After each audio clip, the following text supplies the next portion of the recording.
Hindi ka lalakas kung hindi ka lalaban sa malakas. Isang napakalaking kalokohan yan. Alam mo kung bakit? Kasi ang pagiging malakas, step by step yan, hindi yan ganyan na pag lumaban ka sa malakas ay lalakas ka na rin. Siguro konti pero putang ina para sa akin mali talaga yung pananaw mo.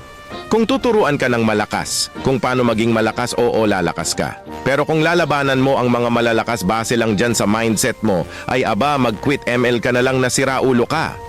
Alam mo kung ano ang mangyayari sa'yo pag laging malakas ang mga kalaban mo. Lagi kang bogbog sarado putang ina ka.